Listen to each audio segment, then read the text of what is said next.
Okay guys, for today's video, medyo ano lang tayo, light lang. But mag-share ako ng experience ko sa inyo with regards to medyo palpak na desisyon na ginawa ko about finances.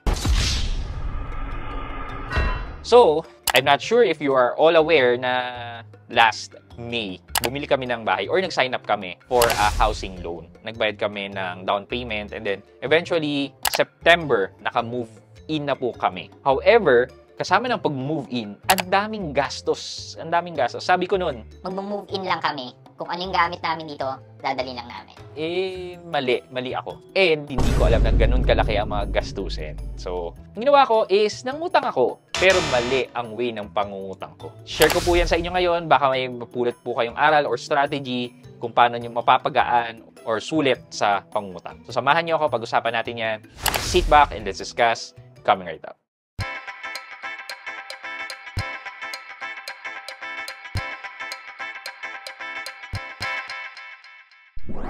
Hi guys, this is Pat and you're in Pat Quintos Review TV. So if you're new here in my channel, I do reviews about personal finance na meron akong experience or meron na akong knowledge na ginawa ko na ng videos and playlist na makikita nyo dito sa taas. At kung bago ka dito sa channel ko, you may want to consider subscribing to my channel. Ayan, so yung paglipat namin, ang dami ng gastusin. Cash, kailangan gumastos ng cash. Tapos yung mga items na kailangan mong bilhin dito sa bahay, doon kailangan mo na siyang i-swipe sa credit card. Siguro 2 to 3 years ago, medyo tumigil ako sa pag-swipe ng mga installments sa card. Kasi medyo na-outgrow ko na yung time sa buhay ko na swipe ako ng swipe sa card na hindi ko masyadong iniisip kung paano siya bayaran. Ganun na ngayon yung point of view ko pag gumagamit ng card. Kailangan meron akong pambayad.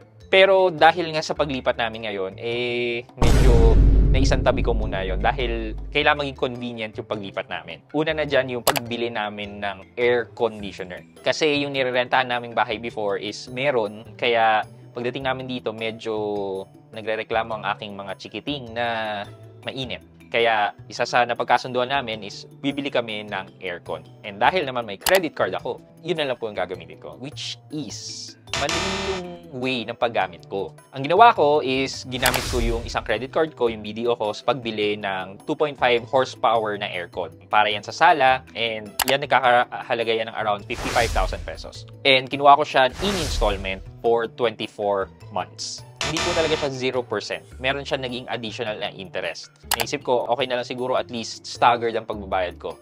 Ang hindi ko po alam is meron pala akong option sa isang credit card ko na pwede akong mag-convert to installment or pwede akong mag-credit to cash. Na kapag kinalculate ko siya is mas makakatipid pa rin po ako kapag nag-convert to installment ako or mag-credit to cash. Example na lang po, itong pangalawang aircon po na binili ko para dito sa opisina po. Itong aircon po na binili ko ay nakakahalaga ng 22,999. And ito po yung installment plan na available sa Robinsons Appliances. Nag-scout po kami kasi sa mga appliance center, sa Abenson, sa Western, sa Anson, and nakita namin na medyo mas mura kapag dito po kami kukuha sa Robinsons Appliances. So, dito po namin napilit. Hindi po to sponsored by Robinson, wala po.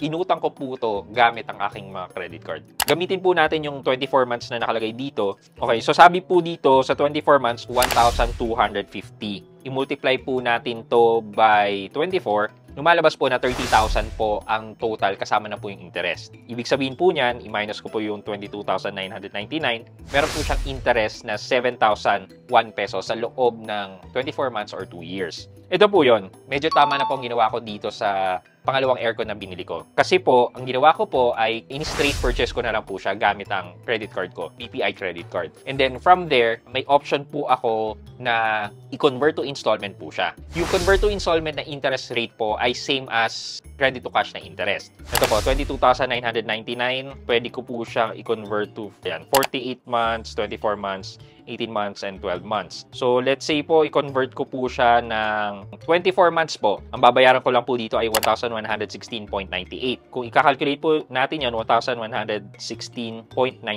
times 24, lalabas lang po ng 26,807. May processing fee po na around 300 pesos, so idagdag lang po natin na 300. Lumalabas po na 27,107.52. I-less po natin yung principal na 22,999. Lumalabas lang po na 4,108 ang interest po. Mas mababa po compare dun sa 7,001. Kung ma-minus po natin yan, minus 7,001. Yan, nakatipid po ako ng almost 2,892 po ang natipid ko. Or pwede rin naman po na mag-longer payment term po ako. Instead na 24 months na in-offer po ni Robinson, pwede po siyang 36 months or even 48 months. So, try lang po natin tong 48 months. That's 614.84. 614.84 times 48 months. That's 29,512. Mas mababa pa po siya ng kulang-kulang 500 pesos dun sa 24 months na in-offer po nila. Kasi minus 30,000 po.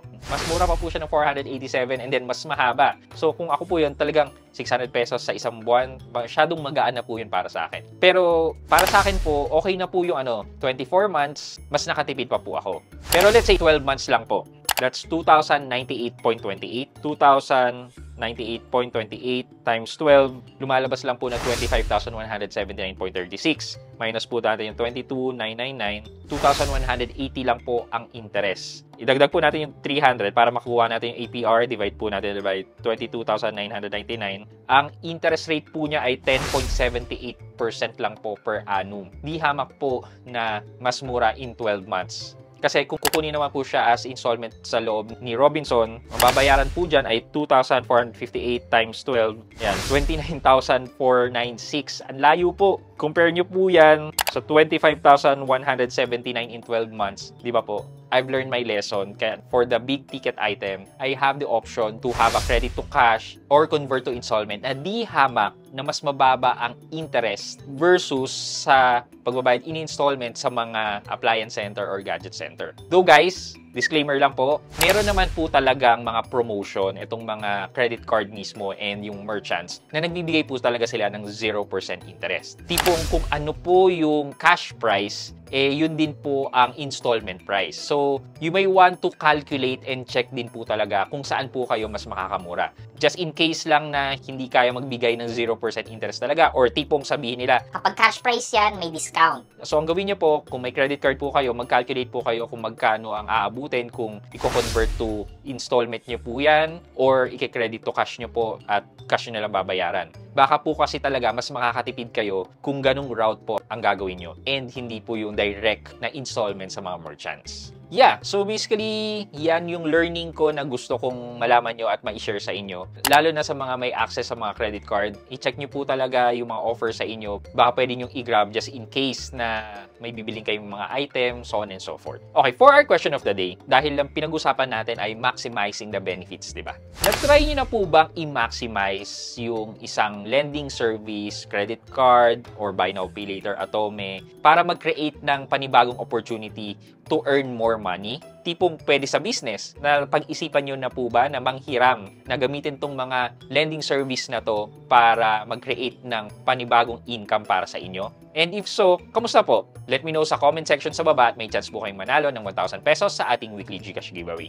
Yun lamang po for today's video, but before we end this video, mag-shoutout po muna tayo at shoutout kay Hener Campana at Hener Campana 7416. Sabi po niya, thank you very much. God bless you.